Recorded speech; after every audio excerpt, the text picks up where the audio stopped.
el estudio de hoy se llama Dos rediles. ¿Qué es un redil? Redil es un rebaño. Hay dos rebaños. Dios tiene dos rebaños. Y a eso se refiere. ¿Qué vamos a encontrar en este estudio? Es una preparación para el de la semana que viene. Pero la base, el fundamento, para yo justificar las cosas que voy a decir aquí, tengo que justificarlas muy bien bíblicamente. ¿Por qué? Porque voy a contradecir cosas que mucha gente ha creído durante mucho tiempo. Yo por un momento me preocupé y dije, Señor, pero no permita que yo predique o enseñe sobre algo falso. No permita que yo caiga en herejía. Cállame si me voy a equivocar. Y quise oír lo que opinaban otros al respecto, después que yo tenía el estudio hecho anoche. Y encontré a alguien que hasta usaba las mismas citas que yo usaba. De manera, una coincidencia increíble. Y yo me emocioné mucho al oír a este señor, que es un maestro de la Biblia, muy conocedor de la Biblia, que tenía la misma postura, la posición que yo, y usaba hasta las mismas citas. Porque yo he encontrado a algunos que tienen opinan en parte lo que yo voy a enseñar. Sí, es un diplomático. Y otro que otra parte, pero no todas las partes. Pero sí encontré a este señor, no el único, encontré a dos, pero este fue tan especial que tenía las mismas citas que yo tengo. Y me di cuenta que no me la inventé yo. Dios no revela exclusivamente algo a alguien. Si usted cree que Dios le está revelando algo exclusivamente a usted es un hereje. Tenga cuidado, que está cometiendo una herejía, porque usted no es especial. Es un mensaje que Dios tiene ahí, que haya mucha gente que interprete una cosa, pero es sencillo. Dios no se contradice. La Biblia es una sola. Sin embargo, existen los adventistas, existe la Iglesia de Cristo, existen los bautistas, existen los pentecostales, existen los mormones, existen. Entonces, si es una sola Biblia, ¿por qué hay tantas diferencias? No todos pueden estar correctos porque hay doctrinas que contradicen a la del otro. Por ejemplo, los pentecostales dicen que la salvación se pierde. Los bautistas dicen que la salvación no se pierde. Los adventistas dicen que hay que guardar el sábado. Los evangélicos comunes dicen que no, que hay que guardar el domingo. La Iglesia de Cristo dice, tú no te puedes salvar si no te bautizas. Y los otros dicen, no, tú te salvas por fe. Entonces, fíjense que hay contradicción. Dice, ¿a cuál creo? Entonces, yo voy a llegar a la explicación de por qué hay tanta diferencia. Y voy a asumir la responsabilidad de decir cuál yo creo que es lo correcto, cuál es mi opinión, pero basado en la Biblia. Por eso hay muchas citas, lamentablemente. Yo voy a tratar de leer rápido las citas, pero necesito que se concentren. Necesito que estén concentrados en lo que yo estoy diciendo. Porque no es un tema sencillo. Y además hoy es la primera parte. Hoy es la primera parte. Yo voy a llegar hasta donde lleguemos. Hasta donde lleguemos, seguimos luego. Exactamente. Ok. Porque la segunda parte es más complicada. ¿Qué yo quiero aquí? Yo quiero explicar cómo interpretar la Biblia. Para usted interpretar correctamente un pasaje, tiene que pensar quién lo dice, a quién se lo está diciendo, cuándo se lo está diciendo, en qué contexto se lo está diciendo y si es literal o una figura. Si usted olvida una de esas cosas, se puede perder. Vamos a poner un ejemplo. Hay gente que yo le he oído que hablan como doctrina cosas que dijo uno de los amigos de Job. O sea, ¿qué ocurre? Hay muchos versículos en el libro de Job que son referentes al discurso de los tres amigos que van a de Job. Job cae en desgracia, para los que son más neófitos. Job es el libro más antiguo de la Biblia. Job cae en desgracia. Era un hombre rico, con muchos hijos, con mucho dinero, un hombre justo. Sin embargo, Satanás pide permiso para ponerlo a prueba. Y Dios le dice, dale, pero cuidado, no me lo mate, no toque su alma. Se le derrumba la casa, hasta lo atracan, se llevan todos los camellos, se llevan todo lo que tiene. Sus hijos estaban en una casa, en una tienda, y se derrumbó la casa, se mató todos los hijos. Lo perdió todo, pero se le queda a la mujer. Y en vez de la mujer ser de bendición, lo que la mujer le dice, y tú todavía sigues confiando en Dios, maldice a Dios y muérete. Eso es lo que le dice a su mujer. En vez de ser un apoyo, la mujer lo que fue una desgracia para él. ¿Y qué ocurre? Cuando Job está en medio de toda esa desgracia, llegan tres amigos de él. Y pasan una semana al lado de él. Ahí está Job, amargado, callado. Y ellos se sentaron cerca. Esperaron varios días para comenzar a hablarle, porque no sabían cómo estar. Y después arrancan a hablarle a Job y a reclamarle que algo malo tiene que haber hecho él. Pero muy mal. Está pasando por esa. Y entonces, entre esos discursos largos de sus amigos, hay cosas que parecen muy sabias. Y hay cosas que se usan como doctrina. Pero sin embargo, ¿qué dice Dios de lo que dijeron los amigos de Job? Estaban equivocados. Que no dijeron lo correcto acerca de mí. O sea, que estaban en error. Entonces, ¿en qué parte usted se va a basar de lo que dijeron los amigos de Job? Yo no me voy a basar en nada. Pues sin embargo, hay gente que saca doctrina de lo que dijeron los amigos de Job. Sin embargo, porque hay que, antes de interpretar un versículo, saber quién lo dice, a quién lo dice, cuándo lo dice, cuál es el contexto y si es una figura. No se puede perder de ahí. Ok. Esa es una motivación. Yo quiero hablarle a ustedes de la ley de la gracia. Jesús dijo, también tengo otras ovejas que no son de este redil. Aquellas también debo traer y oirán mi voz y habrá un rebaño y un pastor. Bueno, ¿qué quiere decir eso? Que no solamente es el redil, ese rebaño que era evidente que era el pueblo judío que estaba ahí, sino que dice Jesús que tiene otro rebaño que otro, no lo deja en el misterio. ¿Qué ocurre? Existía la ley en ese momento. Jesús nace bajo la ley. Ahora, la ley es buena. Si ustedes ven, Jesús acusa en Mateo 7:7 y sin embargo me reverencian enseñando cómo doctrina el mandamiento de hombres. No se está refiriendo a la ley. ¿De qué estaba compuesta la ley? Judaica. El judaísmo en ese momento. De la ley ceremonial, la ley moral y las añadiduras de hombres. Y a esa que se refiere. Y en vano me reverencian enseñando como doctrina mandamientos de hombre. ¿Y qué dice Pablo en Tito? Y no preste mucha atención a fábulas judaicas que componían el judaísmo, ni a mandamientos de hombre que pervierten la verdad. ¿Por qué? Porque la ley es buena, pero lo que agregaron a la ley era mandamiento de hombre. Jesús nunca dijo que la ley era mala. Hablando que la ley. La ley es la ley de Dios, la Torá, los mandamientos que Dios dio son justos y buenos. Las fiestas son correctas. Así es que Dios quiere ser adorado. Así es que Dios quiere ser obedecido. Punto.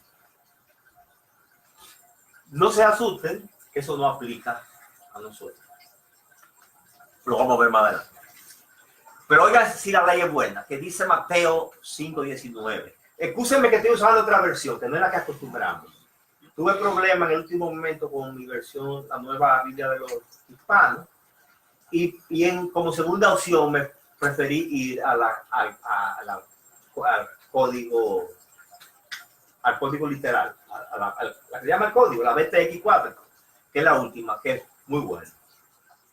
Es un poco judaizante, o sea, es pro idiomas originales, pero es bueno, porque vamos a tratar un tema que se refiere mucho a los judíos, y por eso me gustó más esta opción.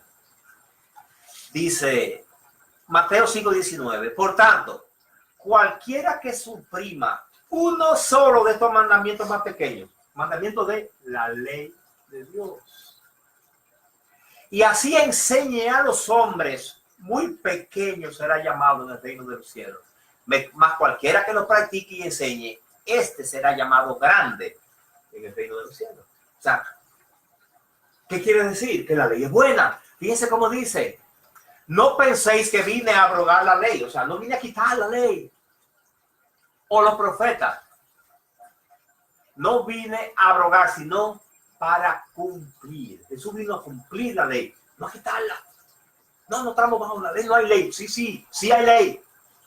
Que no tenemos bajo la ley los gentiles es una cosa, pero sigue estando la ley de Dios. Y la ley de Dios es buena.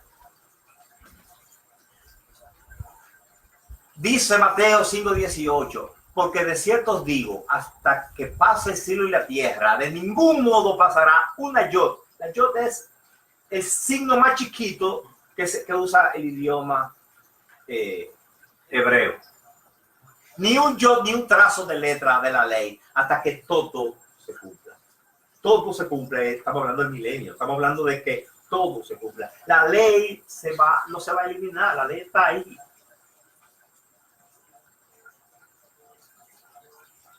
No, dice también en Lucas 16:17, pero es más fácil que el cielo y la tierra desaparezcan, que caiga un trazo de la letra de la ley, ni un pedacito de letra, y que la ley es correcta. Dice, guau, ¿qué dice la ley? La ley es muy exigente. La ley dice, primero están el decálogo, los 10 mandamientos. Amarás a Dios con todo tu corazón, con toda tu fuerza y con todo tu ser. Ese solo mandamiento es tremendamente fuerte. ¿Cómo yo puedo amar a Dios con todo mi corazón, con toda mi mente, con todo mi ser? Yo no sé traducir eso, no sé cómo interpretar eso. Segundo mandamiento, no te harás imagen ni ninguna semejanza de lo que hay encima en los cielos, ni abajo en la tierra, ni abajo de las aguas de la tierra, ni te inclinarás ante ella, ni les rendirás culto. ¡Wow! ¡Qué mandamiento tan fuerte! A lo que le gustan las postalitas y las estatuas y las adoraciones a cosas. Está prohibido el segundo mandamiento. Así están los 10 mandamientos. Pero aparte de eso, ¿usted sabe cuántos mandamientos tiene la Torá? 613 mandamientos. ¿Estamos obligados a cumplir 613 mandamientos? No, realmente no, por suerte. Vamos a seguir. Dice primera de Timoteo 1:8. Nosotros, no obstante, sabemos que la ley es buena si uno la usa legítimamente.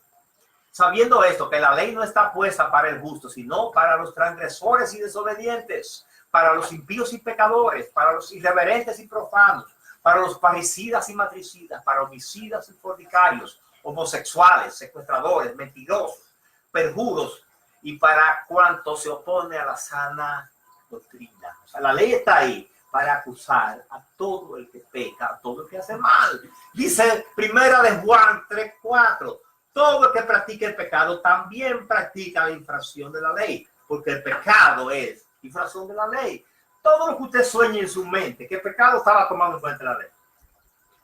Y más cosas de las que usted puede soñar y pensar. Porque no somos judíos. Al no ser judíos, hay muchas cosas que no conocemos.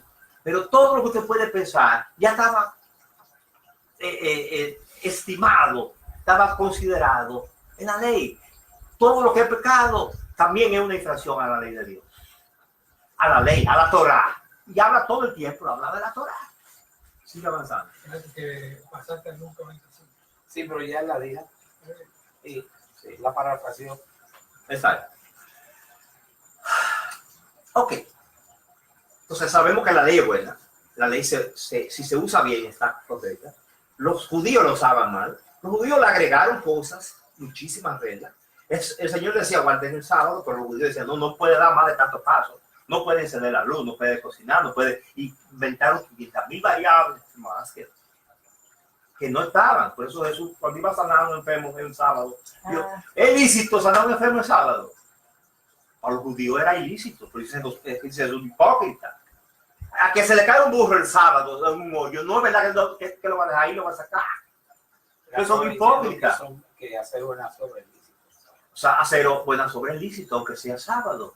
Pero los judíos sí deben guardar el sábado, porque una de las leyes, uno de los mandamientos es que el sábado está dedicado a Dios y usted no debe trabajar el sábado. Usted debe acordarse de Dios ese día y descansar. Por obligación tiene que descansar. El descansar es una ley natural tan extraordinaria que aún las máquinas, se ha demostrado que las máquinas de uso continuo, motores y ese tipo de generadores, si descansan, se aumenta su vida útil mucho más largo del tiempo de descanso. Está demostrado, o sea, el descanso es vital para el cuerpo humano, hasta para la máquina, hasta para los animales, hasta los animales tenían derecho a descansar. Y era una manera de Dios regular eso. Y dice, aprovechen que hay que descansar y acuérdense de mí ese día, dedíquenmelo a mí, ese día es mío. Pero el sábado era un día de descanso especialmente para los judíos. Sí, señor, es parte de la ley. La ley está dada a los judíos y a todos los que viven con los judíos, entonces, entre ellos. Los adventistas están mal ahí porque los adventistas están guardando un día que fue especialmente específico para el pueblo judío. No, peor, los adventistas están cogiendo un pedacito de la ley y no están cogiendo toda la ley.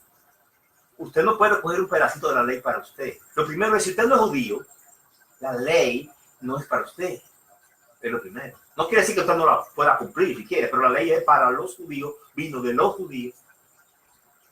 Los mandamientos para los no judíos, para los gentiles, están aquí, baja, vete un poco más adelante, después regresamos ahí, sigue.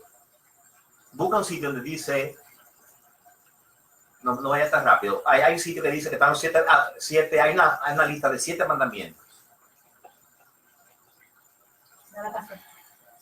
No.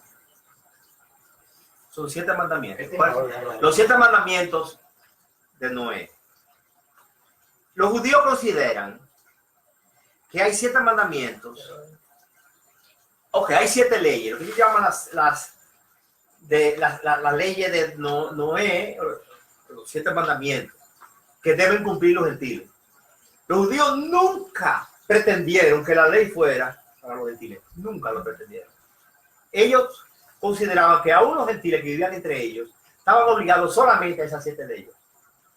No adorar ídolos, no blasfemar, no cometer pecado de índole sexual, no robar, no asesinar, no comer carne de un animal vivo con su sangre, establecer cortes de justicia para implementar el cumplimiento de dicha ley. O sea, que debían velar que esa ley se cumpliera. Eso era todo lo que ellos le decían a los gentiles. Si cumplían eso, estaban considerados que tenían un sitio en el reino. Aún los judíos no obligaban a los gentiles a cumplir la ley, sino que consideraban que esa era la ley que debían cumplir. Entonces, ¿cómo los gentiles queremos atribuirnos cumplir una ley que no nos toca? Eso es motivo de mucha división. Ya tú lo acabas de mencionar. Ahí tú justificas la existencia de la iglesia de Dios. El fundamento de ello es extraño. Dice, déjenme seguir. La ley no salva, solo la fe en Jesús salva. Ahí tenemos Gálatas 2:16. Búscalo, a ver. Ok, dice, y sabiendo que un hombre no es declarado justo por las obras de la ley, sino ciertamente por la fe de Cristo Jesús. La ley está exigente que nadie puede salvarse a través de la ley. Hay muchos textos, no puedo irme a todos los textos, tengo que confiar que eso está en la Biblia en muchos sitios, porque no vamos a terminar. Un hombre no es declarado justo por las obras de la ley, sino ciertamente por la fe de Cristo Jesús. También nosotros creímos en Cristo Jesús para que fuéramos declarados justos por la fe de Cristo y no por las obras de la ley, porque por las obras de la ley ninguna carne será declarada justa. No hay forma de tú salvarte por la ley. ¿Por qué? Porque si tú faltas la ley, la condena ¿cuál es? La muerte. Entonces, si usted falta la ley, su pecado es pagado nada más con la muerte. Entonces, ¿qué hacía? Había una muerte sustituta. Usted mataba un corderito, eso lo hablamos el otro día. Hasta que llegó la muerte, la ley dirigía hacia el fin de la ley, no el fin de que se acabó, sino la finalidad de la ley era apuntar a Jesucristo. Jesucristo era el cordero, que al ser inmolado, él pagaba el pecado de todo el mundo. Pero mientras tanto había que matar a un corderito para pagar el pecado de la gente. Entonces, dice Gálatas 5:18, pero si soy guiado por el Espíritu, no estáis bajo la ley. ¿Qué quiere decir eso? Que los gentiles no estamos bajo la ley. Simplemente porque el que cree está guiado por el Espíritu. Dice Romanos 10:2, porque les doy testimonio de los que tienen celo de Dios, pero no según pleno conocimiento. Porque ignorando la justicia de Dios e intentando establecer la suya propia, no se sometieron a la justicia de Dios. Porque el fin de la ley, la finalidad, no el fin de acabar, sino la finalidad de la ley, es Cristo, para justicia de todo aquel que en él cree. Se está refiriendo a los judíos, que tienen celo de Dios, pero no llegan a Dios, porque quieren llegar a través de la ley. Dice Romanos 9:4, quienes son israelitas, de los cuales son, óigame, ¿qué les pertenece a los israelitas? Miren, la adopción, la gloria, los pactos, que muchos cristianos quieren aplicarse, que no le tocan, porque le pertenecen al pueblo de Israel. La promulgación, fíjense que él habla de los romanos, en Romanos Pablo habla de los israelitas. No existe Israel en ese momento. Fíjense, yo quiero que noten esto. Israel no existe, existe Judá. Acuérdense que el reino se dividió en dos. 10 tribus se fueron para el norte y formaron el reino de Israel, dirigido por Efraín. También se le llama Efraín y se le llama Samaria también, porque su capital fue Samaria.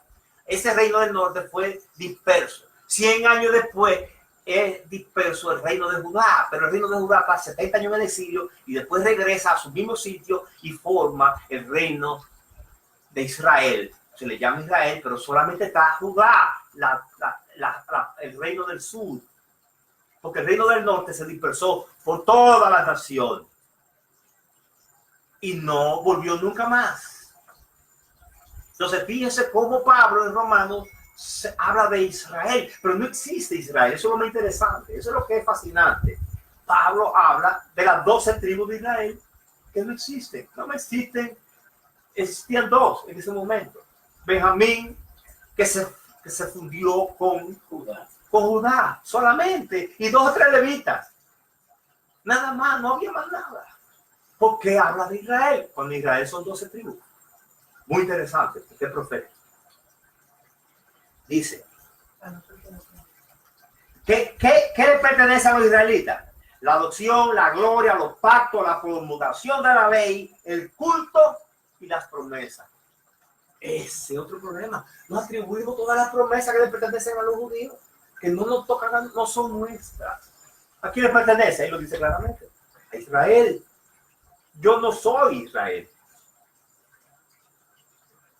Dice el versículo 15. Perdón, el versículo 5. De quienes son los patriarcas y de los cuales según la carne vino Cristo, el cual es Dios sobre todas las cosas, bendito por los siglos. Hasta, como dice, vino Cristo, que era judío. Hasta él vino de ahí. Fíjense el valor de ese pueblo. Ese pueblo no se puede menospreciar. Ese pueblo fue subestimado, menospreciado, perseguido. Eso sigue siendo el pueblo de Dios y todavía hoy en día es el pueblo de Dios. Y seguirá siempre siendo el pueblo de Dios. Nosotros somos la novia. No somos el pueblo de Dios. Somos de barrio. Somos barriales. Señores, somos barriales. Y lo vamos a ver. Dice, en el versículo 15, en el mismo libro de Romanos, en el mismo capítulo 9, pero más adelante, brinco los versículos, me detengo lo que me interesa.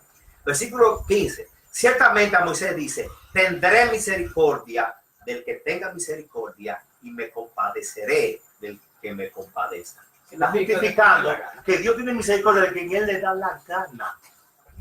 Tiene misericordia de Samuel. Tiene misericordia de José Manuel. De quien Él quiere tiene misericordia y se compadece de quien Él quiere compadecerse. No importa de lo que tanto tú jales, no importa lo que tú creas que estás jalando. Oye, Él fue que te eligió a ti. Te preocúpate. ¿Tú crees que tú no lo elegiste a Él? Te equivocaste. Él te eligió a ti. Nosotros lo llamamos porque Él nos amó primero. Él nos amó primero. El alfa y el omega lo explica. Así es. El comienzo y el fin. Él es el que lo comienza todo y que lo termina. Dice aquí, el versículo 18, así pues, del que quiere tiene misericordia y al que quiere endurece. Ay, Wow, eso es terrible. Cuando Dios te quiere golpear, dice, te quiero castigar, te endurece. Y todo el mundo va a venir y decirte, mira, arrepiéntete, ten cuidado, mira, ten cuidado, está duro. Y Dios te endurece. Dice, no, basura, todo eso es basura. Y es Dios que te está endureciendo. ¿Por qué? Porque Dios está buscando que tú te endurezcas para darte el fuetazo más duro, para castigar. Como le pasó a Faraón. Cuando Faraón empezó a ver los milagros que hacía Moisés y Aarón. ¡Wow! Está bien, voy a hacer lo que ustedes dicen. Pero después venían los brujos de él y lo convencían y dice y decía en la Biblia, y Dios endurecía el corazón de Faraón. Es más, cuando Dios manda a Moisés, dice, yo endureceré el corazón de Faraón hasta que se cumpla todo lo que se tiene que cumplir. O sea, dile a Faraón, pero tú no lo vas a poder convencer, pero como quiera tú tienes que decirle. Predica, aunque no se arrepientan, pero tú tienes que predicar. Se va a arrepentir, lo que está llamado a arrepentirse, lo que Dios señaló, pero tú estás obligado a predicar como quieras. Así mismo, como Moisés tenía que decirle a Faraón, aunque sabía que Faraón no iba a ceder, igualito. Pero fíjense qué interesante ese versículo. Así pues, del que quiere tiene misericordia y al que quiere endurece. Dios te quiere golpear, te va a endurecer el corazón. Dios te ama, te va a tener misericordia de ti. Te va a hacer llegar a su camino. De una manera u otra, a la buena o a la mala. Versículo 30. Pues, ¿qué diremos? Que los gentiles que no perseguían justicia alcanzaron justicia. La justicia es por fe. La justicia que es por fe. Fíjense qué quiere decir este versículo. Los judíos buscaban justificarse a través de la ley, pero no llegaron nunca. Entonces vino el cristianismo y les da oportunidad a los gentiles. Y los gentiles se justifican por la fe. ¿Quiénes son los gentiles? Gente que no estaba buscando justificarse, no sabía que de Dios. Y Dios vino a ellos y le dio la oportunidad. Sin embargo, los que sí sabían de Dios no llegaron a entender el mensaje de Jesucristo, que fueron los judíos. Dice, pero Israel, que sigue la justicia de la ley sigue siendo justa, ¿eh? La justicia de la ley no la alcanzó en la ley. ¿Por qué? Porque no la seguían por fe, sino como por obras. Tropezaron en la piedra de tropiezo, como está escrito. He aquí pongo en Sión piedra de tropiezo y roca de caída. El que cree en él no será avergonzado. O sea, ¿qué era la ley? Creer en Jesucristo. Pero ellos no creyeron en Jesucristo. Querían cumplir la ley como por obra, pero olvidaron la parte de creer. No se dieron cuenta que toda la ley apuntaba a Jesucristo. Desde las pieles que le dio a Adán y Eva, desde el sacrificio de Abel, desde el sacrificio de Isaac con Abraham, desde el cordero pascual, desde la serpiente de bronce, el arca del pacto, el arca de Noé, todo apunta al Mesías. Y ellos no lo ven. ¿Por qué? Porque él endurece. Aquí quiere endurecer. Y tiene misericordia de quien él quiere. Es su voluntad. Ok, Romanos 8:8. Ahora pues, ninguna condenación hay para los que están en Cristo Jesús. Los que están en Cristo Jesús no tienen condenación. No, la ley no puede condenarlo. 613 mandamientos que no te tocan a ti. No quiere decir que tú vas a hacer vagabundería. No. Porque el que está en Cristo Jesús, simplemente por amor a Dios, deja de hacer las cosas. Dice, no, yo no quiero ofender a Dios. Yo sé que esto está mal, yo no voy a hacer. Por amor a Dios, no necesita ley. La ley te escrita en su corazón. No necesita una ley escrita. Tiene una conciencia. El mismo Espíritu Santo dentro de su interior les redarguye de pecado. Te dice, eso está mal. Tú no necesitas que te lo escriban. va de tu corazón. Esa es la diferencia entre la ley, 613 mandamientos, y la fe. Dice, porque la ley del Espíritu de vida en Cristo Jesús te libertó de la ley del pecado y de la muerte. Porque la ley tiene como fin, si usted falló, muerte. Entonces dice, te libré. Esa fe en Jesucristo te libró de la ley. La ley sigue siendo buena, perfecta y está ahí, viva. Pero ¿qué está haciendo? Una excepción. No está dando lo que se llama la gracia. Es un regalo, es una oportunidad. Es como que decir, para entrar a esta feria hay que pagar 1,000 pesos de entrada. Usted puede montar todos los juegos que quiere. Y de repente yo digo, mira, hay una gracia. Todo el que tiene pantalón jean puede entrar gratis. Es gratis en ese momento. Ya, como el parque se llenó, ya no puede entrar más gente. Ya, hasta aquí es. Ya. Esa gracia tiene un inicio. Tiene un fin. El metro es gratis el primer día que arranca. Esa es una gracia. Porque el metro tiene un precio. Alguien pagó ese precio. El Estado pagó el precio del metro de ese día. Pero para nosotros fue una gracia. Así mismo es la gracia. Me quedé en cuál versículo, 3. Porque lo imposible para la ley, ya que era impotente a causa de la carne, Dios, habiendo enviado de sí mismo al Hijo en semejanza de carne de pecado, y por el pecado, condenó al pecado en la carne. O sea, Jesús como se asemejó a la carne, como la serpiente de bronce en el desierto. Pagó él el precio que tenía que pagar la carne en la carne. Ese sacrificio que hizo el madre. Tenía que ser en carne para que valiera. Jesús tenía que botar sangre. Y la sangre era la vida de la carne. Entonces tenía que haber carne por obligación. No había forma de que Dios satisfaciera esa ley si no se encarnaba. Ok, estamos en el versículo 4. 5. No, el 4. Para que la exigencia de la ley fuera cumplida en nosotros, lo que no andamos según la carne, sino según el Espíritu. Ya el que es cristiano no anda según la carne. Ya usted tiene el Espíritu de Dios. Y ya el Espíritu de Dios es el que te puya y dice, Sammy, tú sabes que no debe hacer eso. Y a ese es el Espíritu que tú oyes. Ya no es una ley que está escrita. No, el mandamiento 514 dice esto. El 328 dice esto. No. Es que tú sabes. Tu conciencia te dice no. Dice el versículo 6. Porque la manera de pensar de la carne es muerte, pero la manera de pensar del Espíritu es vida y paz. Bien interesante. Si usted se lleva de su Espíritu, va a tener paz. Sin embargo, si se lleva de la carne, va a tener muerte. Versículo 7. Porque la manera de pensar de la carne es enemistad contra Dios, pues no se sujeta a la ley de Dios. Porque tampoco puede. O sea, no hay manera de usted cumplir la ley. Y repetimos, la ley es buena. Grábese eso, la ley no es mala, la ley es buena. No podemos cumplirla porque somos imperfectos. Versículo 8. Así que los que están en la carne no pueden agradar a Dios. Mientras usted no cambia de vida, no puede agradar a Dios, no hay forma. Por cuanto no estáis en la carne, sino en el Espíritu, por cuanto el Espíritu de Dios vive en vosotros. Pero si alguno no tiene el Espíritu de Cristo, este no es de él. Punto. Usted lo tiene o no lo tiene. No es que medio lo tengo. No es que un día lo tengo y al otro día no, y al otro día que sí. Eso no es. Usted lo tiene o no lo tiene. La diferencia es que tú cambias, pero Dios no cambia. Dios absoluto, relativo eres tú. Y tú le tienes que adaptarte a Dios, no para adaptarte. Dios no se va a adaptar a ti.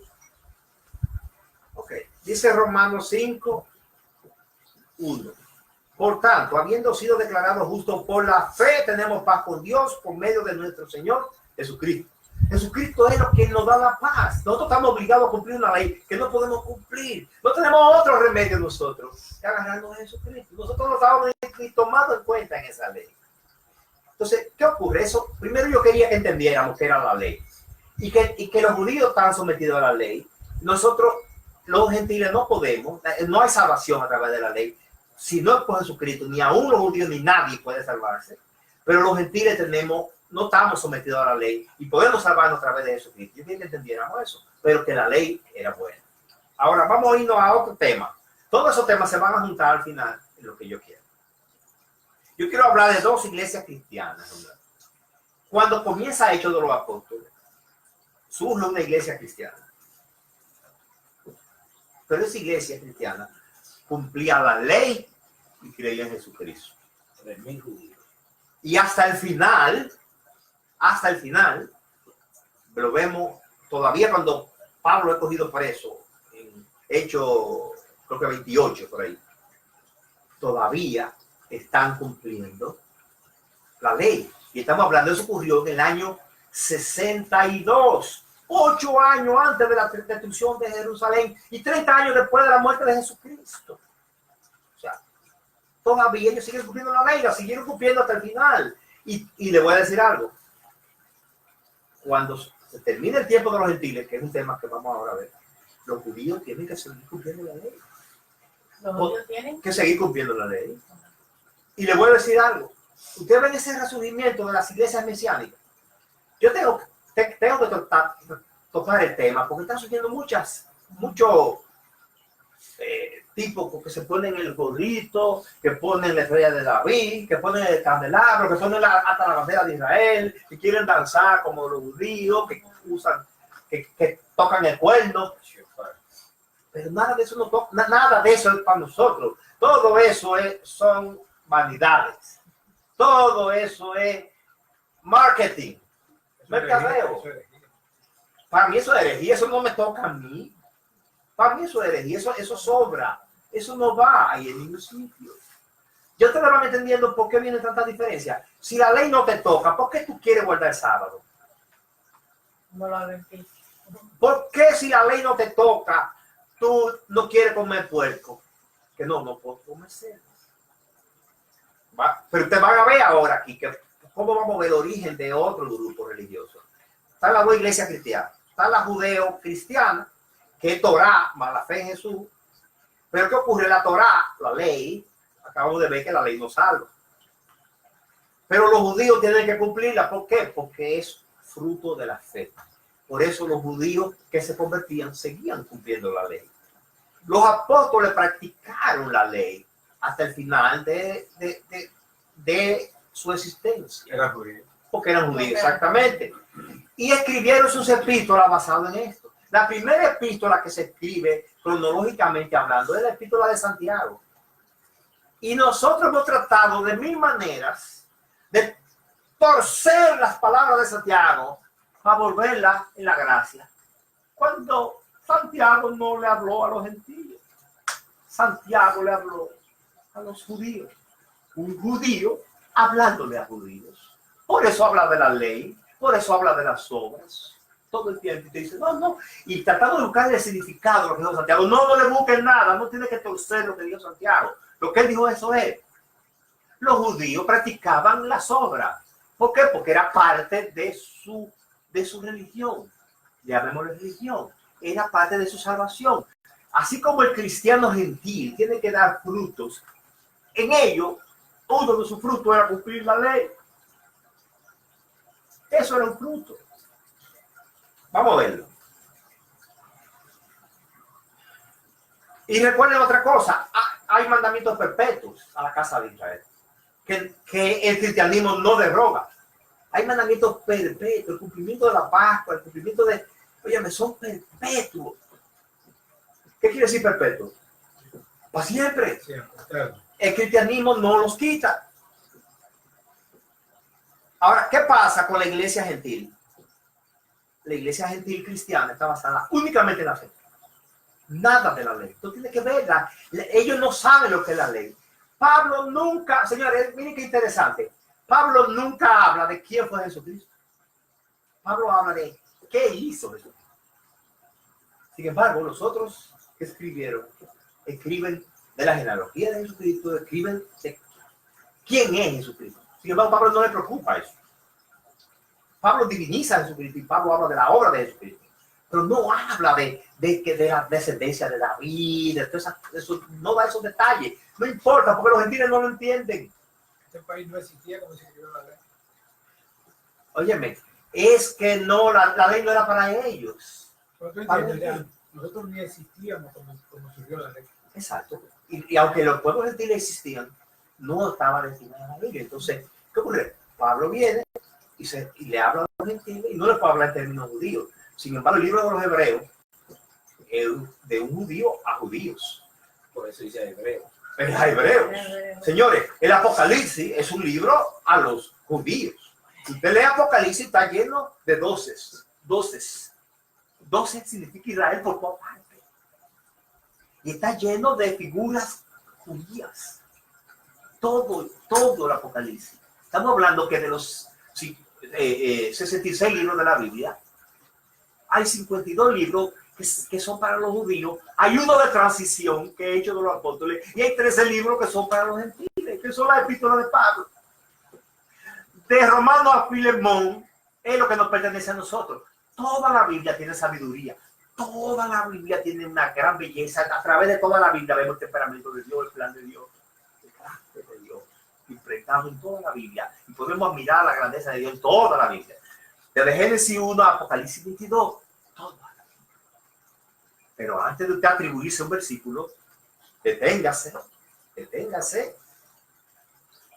¿Quién lo dice? ¿A quién se le dice? ¿Cuándo se dice? ¿Cuál es el contexto? Y si es literal o no es literal. Porque cuando dice que protegía a sus hijos bajo sus alas, ¿Dios tiene alas? ¿Dios es un ángel? No, Dios no tiene alas. En la palma de mi mano, Dios tiene... A eso se refiere una figura. Entonces hay que tener cuidado con cuando un versículo es literal o no es literal. Tiene que tener cuidado quién lo dice y a quién se le dice. Porque cuando Jesús se iba, le dijo, ¿qué le dice a los discípulos para recibir al Espíritu Santo? Que permanecieran unidos y que estuvieran en Jerusalén hasta que recibieran el Espíritu Santo. ¿Qué quiere decir? ¿Que para usted recibir el Espíritu Santo tiene que ir a Jerusalén? No. ¿Por qué? Porque no fue a usted que se lo dijeron. Fue a los apóstoles que se lo dijeron. Entonces hay gente que se atribuye cosas que le dicen a los apóstoles. A Pedro, yo te doy la llave del reino. Lo que tú haces en la tierra, sí, pero eso fue a Pedro. ¿Quién te dijo que se hereda eso? ¿Quién te dijo que se transmite con tus reglas que tú te inventas? No, eso fue a Pedro. Después se lo dice a todos los apóstoles. Lo que ustedes aten será atado en el cielo. Lo que ustedes desaten será... Sí, eso era algo que Dios le atribuyó a los apóstoles. Ya. Pero a mí, no. A los apóstoles. A los 11 que habían ahí. Que murieron y ya acabó. Ya eso no se hereda. Eso no se transmite. Y mucho menos bajo mis reglas. Pero hay situaciones más extremas. Por ejemplo, el Pentecostés habla en lengua, según él. Y a mí me parece... El hablar en lengua es por señal. Y las señales son para los judíos. Mientras había judíos, ¿qué pasó en Corintio? Eso es interesante. ¿Ves? Yo me preguntaba eso, ¿por qué Corintio había tanta habladera en lengua? Pero tú te pones a leer Hechos de los Apóstoles y te das cuenta que Pablo llega a Corintio y empieza a predicar a los judíos en Corintio. Pero ellos le empezaron a poner oposición. ¿Pero qué ocurre? La gente comenzó a reunirse, a oír a Pablo. Pero ellos se llenaron de celos. Empezaron a contradecir, a blasfemar y a contradecir a Pablo. Y Pablo se incomoda y le dice, me voy para los gentiles. Y entonces, ¿qué ocurre? Se va a predicarle a los gentiles de Corintio. Y empiezan a hablar en lengua, todo lo que da. Pero ¿para quién era la lengua? Señal para los judíos. Es una manera de decirle a los judíos, mira, aquí está el Espíritu Santo. Lo que pasó con Cornelio. ¿Por qué? Es una señal para Pedro y sus acompañantes. Solamente, no para Cornelio. Cornelio no sabía lo que estaba pasando. Y tuvo que testimoniar ante el concilio, ante Jacobo, ese decirle, al igual que nos ocurrió a nosotros, le ocurrió a ellos. Con razón, Dios no da esa sección de personas. Pero fue por la igualdad. Inclusive esa cita la tengo aquí, es parte del estudio, pero es interesante. O sea, pasó cuando Cornelio. Cuando Pedro va donde Cornelio y le habla del evangelio, está hablando cuando arrancan a hablar lengua. ¿Cómo? ¿Para quién era esa señal? para Cornelio. Cornelio no sabía lo que estaba pasando. Los judíos sí sabían lo que estaba pasando. Los judíos dijeron, wow, ¿cómo le impedimos el bautismo en agua a los que Dios le dio ya el Espíritu Santo adelante? Entonces lo bautizan. Pero fíjate cómo Pedro después tiene que dar razón, decir, explicar muy bien. Pero usted sabe cuándo ocurre eso, señor. Eso ocurre en el año 52 al 54 después de Cristo. Jesucristo tiene más de 20 años de muerto. 20 años que los apóstoles nunca se dirigieron a los gentiles y nunca entendieron que lo que Jesús dijo iba para los gentiles. Pero ¿qué ocurre? El mismo Jesús dijo, no he sido enviado sino a las ovejas perdidas del pueblo o de la casa de Israel. Solamente he sido enviado a la casa de Israel. ¿Qué quiere decir eso? Que aunque Jesús en algún momento hablara de los gentiles, no era, aunque en algún momento él conversara con gentiles, como habló con la sirofenicia, nada de lo que está escrito en el Evangelio estaba dirigido a los gentiles. Oigan, los evangelios no están dirigidos a los gentiles. ¿Por qué? Porque Jesús habló a quién. Jesús dice, yo fui enviado solamente a las ovejas perdidas de la casa de Israel. Israel, vuelve a mencionar Israel cuando Israel no existe, lo que existe es Judá. Pues entonces, ¿qué pasa?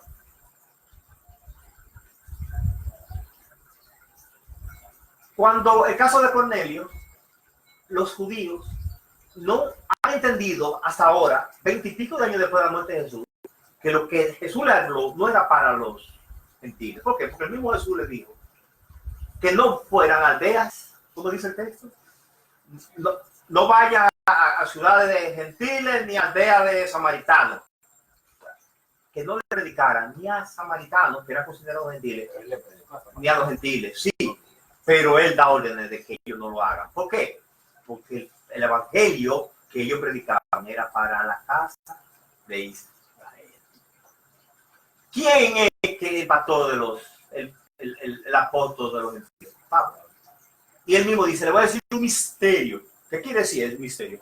Que antes no había sido revelado. De que él era llamado a predicar para los gentiles. Y los otros predicaban a los judíos.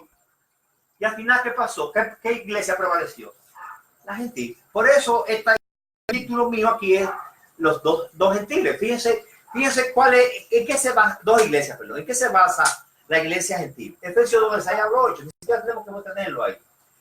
Por gracia soy salvo por medio de la fe, no por obras para que nadie se gloríe, y esto es no de vosotros, pues es don de Dios. Por gracia soy salvo por medio de la fe y no por obras de la ley, porque es un don de Dios. Y es un regalo. Solamente por fe que se salva. La santidad es fruto de la fe. No porque está escrito en un sitio, no es una ley. Los apóstoles se sorprenden al ver que los gentiles tuvieran algo que ver con la salvación. Más de 20 años después del caso de Cornelio.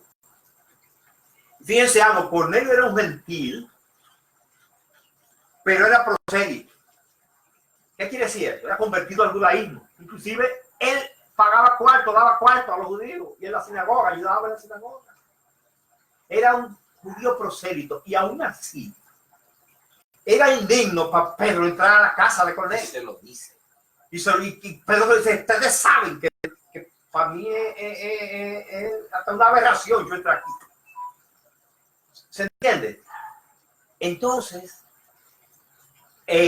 cuando él regresa a Jerusalén, le piden cuenta allá a Jacobo, el hermano de Jesús, y los demás principales, que tú estabas en casa de infieles. Le llamaron, sí, estaban molestos. Entonces, espérate. Mira, el Señor me reveló y el Espíritu me ordenó ir con ellos. Me lo ordenó. Y cuando yo fui, todavía estaba yo hablando, se derramó el Espíritu Santo igual que como cuando nosotros, y hablaron en lengua y profetizaron nosotros, para que ellos no tuvieran duda. ¿Por qué? Porque hablar en lengua es una señal para los judíos. Por eso es que hablar en lengua, usted no oye hablar en lengua. No es que los dones han desaparecido. Le voy a decir algo. Cuando venga el avivamiento judío, se va a hablar en lengua otra vez. Claro. Mucha. ¿Por qué señal para ellos? Porque es señal para los judíos, no para los gentiles. Por eso hablar en lengua, Pablo dice, hey, controlen la lengua, porque esa señal es para los judíos. Controlen, lo que hablen 2, 3, y si no intérprete, cállese. Lo controla. ¿Pero por qué? ¿En qué otro sitio habla en lengua? Ahí porque había un caso muy especial. En Corinto había muchos judíos. Y son los que se lo ponen a Pablo, y es donde Pablo decide irse hacia los gentiles. Me voy hacia los gentiles de un pique. No fue de un pique, fue Dios que lo empujó, porque ese era su destino. Ese era el plan de Dios desde el principio. Vamos casi a terminar.